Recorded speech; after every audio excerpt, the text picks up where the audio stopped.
시청자 여러분 안녕하십니까? 헬로티비 뉴스 부산입니다. 2020년 한 해를 마무리하는 시기입니다. 올 한 해는 정말 말 그대로 다사다난했던 것 같은데요. 연초부터 코로나19로 부산뿐 아니라 전국, 전 세계가 큰 혼란을 겪었고 확산세는 여전합니다. 또 부산 안에서도 많은 시민들을 놀라게 하고 슬프게 한 일들이 많았습니다. 부산방송은 2020년을 마무리하며 올 한 해 시민들이 주목했던 10대 뉴스를 뽑아서 연속 보도합니다.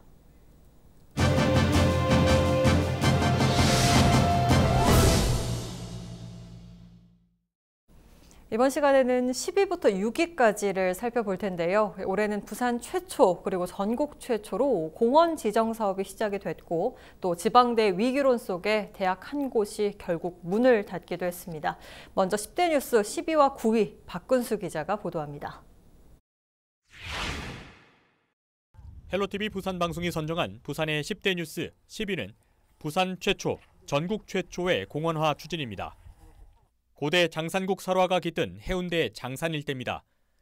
7천만 년 전 화산이 폭발했고 희귀종인 깨묵과 산골조개 등이 자라는 청정지역이기도 합니다.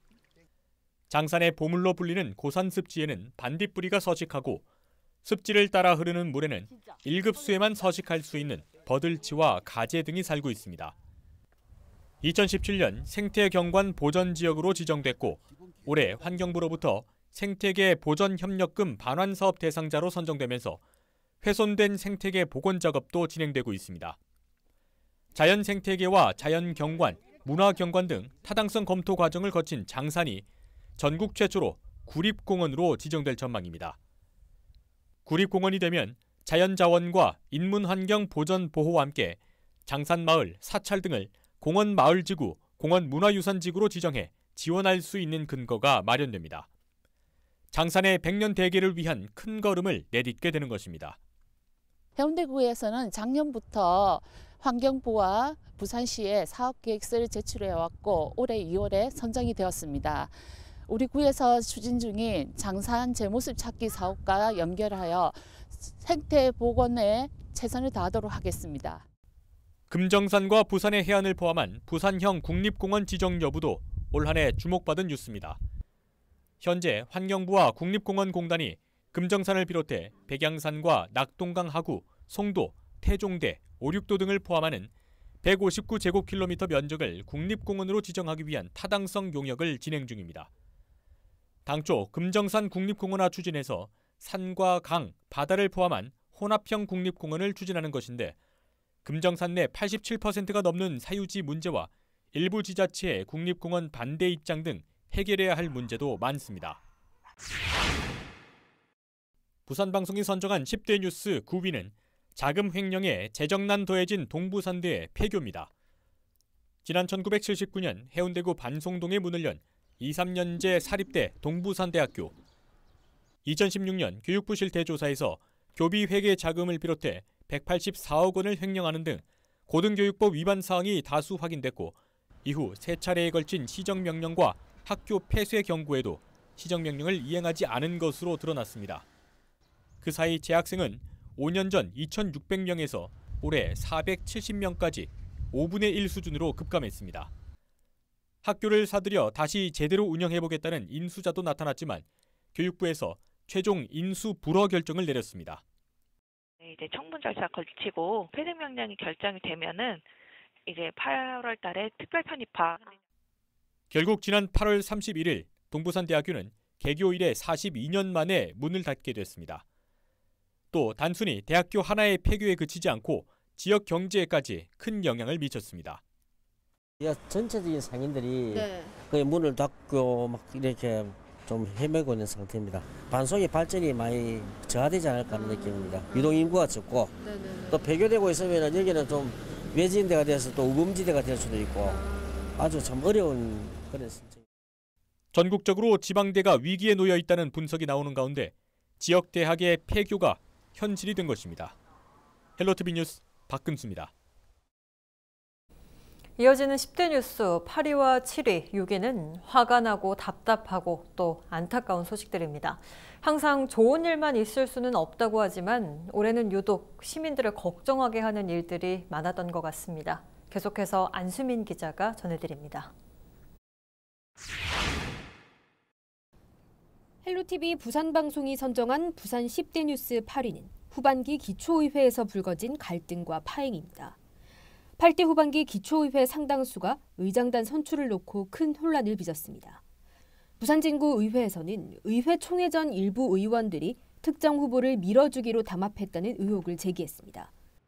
사전 당합된 부분들에 대해서는 저희들이 강력하게 저희들 입장을 전달을 했습니다. 그래서 저는 이 사정을 정확하게 파악도 하지 않고 내린 징계에 대해서는 저는 합당하지 않다고 생각합니다. 이 과정에서 민주당 부산시당은 의원총회를 통해 결정된 후보를 선출하도록 한 시당의 결정을 따르지 않았다며 부산진구의회 11명의 민주당 의원 중 4명의 의원을 제명하기도 했습니다. 연제구와 사상구 의회 역시 후반기 의장단 선거에서 내용을 겪었습니다. 민주당 부산시당의 당론을 따르지 않아 3명이 제명됐고 사하구의회는 당초 초유의 2차례 의장단 선거를 치렀지만 의장단을 선출하지 못하는 상황이 벌어지기도 했습니다. 당내의 그런 자리 싸움과 자기 밥그릇 싸움의 모습으로 비춰질 수 있기 때문에 시민들로부터 많은 신뢰와 믿음을 다시 한번 깨트리는 그런 결과로 이어질 거라고 보여집니다. 그런가 하면 기장군 의회에서도 의장단 선거 과정에서 대립각을 세웠는데 상임위원장을 놓고 무려 12차례나 누표를 했지만 선출된 의원들이 거절했고 그 과정에서 조롱 섞인 낙서 기권표가 도마 위에 올랐습니다. 이 같은 사실을 접한 기장군 주민자치협의회 100여 명의 주민이 기장군의회의 사과를 촉구하는 규탄대회에 나서기도 했습니다. 그런가 하면 의장단 선거를 며칠 앞두고 현 의장을 상대로 기장군의회 여성 의원이 강제추행 고소장을 접수했는데 성추행 혐의를 받고 있는 김대곤 의장이 주재하는 회의에는 참석할 수 없다며 일부 의원들의 본회의 불참과 단식 투쟁이 이어지기도 했습니다. 10대 뉴스 7위는 해운대구 일대에서 벌어진 도심 속 환각 질주입니다. 지난 9월 14일 해운대구의 한 도로. 빠른 속도로 달리던 SUV 차량이 서행 중인 오토바이를 그대로 덮칩니다. 들이받친 오토바이는 산산조각이나 앞으로 튕겨져 나갑니다. 평소 차량 통행이 많아 속도를 내기 어려운 해운대 도심에서 벌어진 일입니다. 이따른 7중 추돌 사고를 일으킨 가해 차량은 반대편에 있던 버스 등과 충돌한 뒤에야 멈춰섰습니다. 쾅 하는 소리에 이제 고개를 돌려보니까 이제 검은색 차량이 공중에서 이제 몇 바퀴를 막 돌면서 이제 다가오더라고요. 이게 꿈인가 이제 현실 같지가 않고. 도로에는 제동장치를 작동한 흔적이 없었는데 경찰 조사 결과 사고 차량 운전자 A씨는 사고 직전 차 안에서 대마를 흡입한 것으로 드러났습니다. 환각 상태에서 광란의 질주를 벌인 겁니다. 부산지검 동부지청은 지난 13일 특정범죄 가중처벌법 위반 혐의로 운전자 A씨를 구속 기소하고 동승자 B씨를 불구속 기소했습니다. 이후 조사에서 A씨는 환각 증상이 강한 합성 대마를 흡입했으며 조수석에 있던 B씨 역시 A씨에게 합성 대마를 건네고 길을 안내하는 등 환각 운전에 적극적으로 가담한 것으로 확인됐습니다. 검찰은 이들이 메신저를 통해 대마를 구입한 것으로 파악했습니다. 10대 뉴스 6위는 기록적인 집중호우와 안타까운 참사입니다. 지난 7월 23일 집중호우로 초량 지하차도에서 3명의 시민이 안타깝게 희생됐습니다.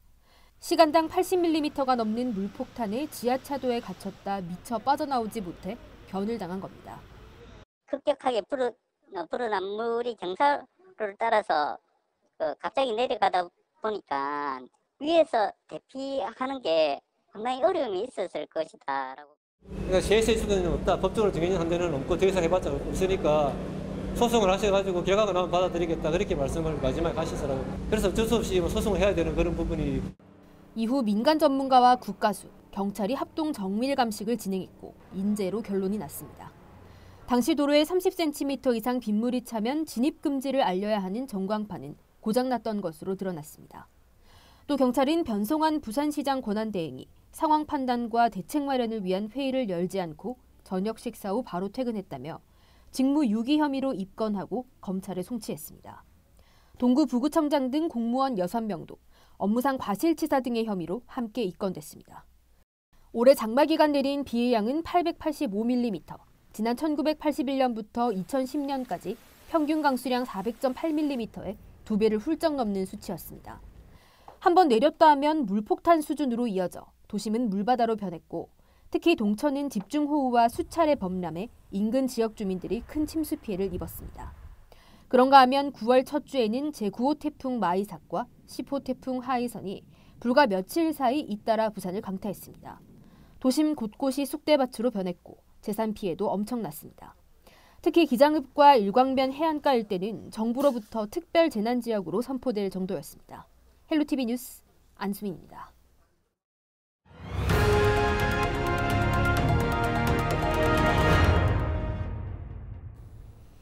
기장군이 오는 31일까지 기장형 지역 방역 일자리 사업에 참여자를 모집합니다.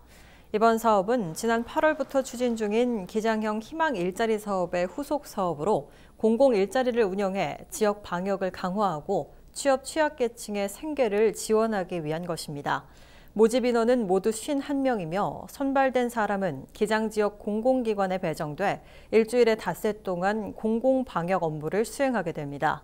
공고일 현재 만 18세 이상의 근로 능력이 있는 사람 중 코로나19로 실직 또는 폐업을 경험하거나 생계 지원이 필요한 기장 군민, 취업 취약계층이면 신청할 수 있습니다. 부산국제 어린이 청소년 영화제가 제16회 영화제 포스터 공모전을 개최합니다. 자연 속의 우리를 주제로 열리는 이번 공모전은 만 5세에서 12세까지의 어린이면 누구나 참여할 수 있고 8절 스케치북 크기의 작품을 담아 내년 1월 11일부터 31일까지 제출하면 됩니다. 영화제 측은 모두 20개 작품을 선정해 내년 2월 말 발표할 예정이며 선정된 작품은 제16회 영화제 메인 포스터 제작에 활용됩니다. 2021년도 제16회 부산국제 어린이 청소년 영화제는 7월 5일부터 12일까지 해운대 영화의 전당 등에서 열립니다. 중증 장애인들이 일을 할 수 있는 작업장이 부산 진구 전포동에 문을 열었습니다. 중증 장애인 20명이 근무할 수 있는 이 작업장에서는 종이 가방 접기와 물수건 포장 등의 작업이 가능하며 별도 법인을 통해 새해부터 본격 운영을 시작합니다. 부산 진구는 장애인들의 자립을 위한 일자리 만들기에 적극 노력하겠다고 밝혔습니다. 국립수산과학원이 양식장에서 먹이를 원격 또는 무인으로 공급할 수 있는 장치를 개발했다고 밝혔습니다. 이 먹이 공급 장치는 미리 설정한 조건대로 먹이 공급기가 가로와 세로축을 따라 이동하며 원하는 위치의 양식 수조에 먹이를 공급할 수 있습니다. 또 컴퓨터나 스마트 기기로 먹이의 양, 시간 등을 예약할 수도 있습니다. 수가원은 실물을 그대로 축소한 플랫폼을 개발하기 위한 기술적 검토는 마쳤다며 향후 실물 크기의 먹이 공급 시스템을 양식장에 설치해 현장 적용 시험을 거친 뒤 운용에 들어갈 계획이라고 말했습니다. 부산시가 2021년 새해맞이 시민의 종 타종 행사를 비대면으로 진행하기로 했습니다. 1월 1일 0시에 진행되는 타종 행사는 예년과 달리 식전 공연을 없애고 타종식에 중점을 두고 진행할 계획이라고 부산시는 밝혔습니다. 그때는 알지 못했죠. 우리가 무얼 누리는지. 거리를 걷고 친구를 만나고 손을 잡고 껴안아주던 것, 우리에게 너무 당연한 것들. 처음엔 쉽게 여겼죠. 금세 또 지나갈 거라고. 봄이 오고 하늘 빛나고 꽃이 피고 바람 살랑이면은 우린 다시 돌아갈 수 있다고. 우리가 살아왔던 평범한 나날들이 다 얼마나 소중한지 알아버렸죠. 당연히 끌어안고 당연히 사랑하던 날 다시 돌아올 때까지 우리 힘껏. 이상으로 뉴스 마칩니다. 저희는 언제나 지역 주민 여러분 곁에 있겠습니다. 고맙습니다.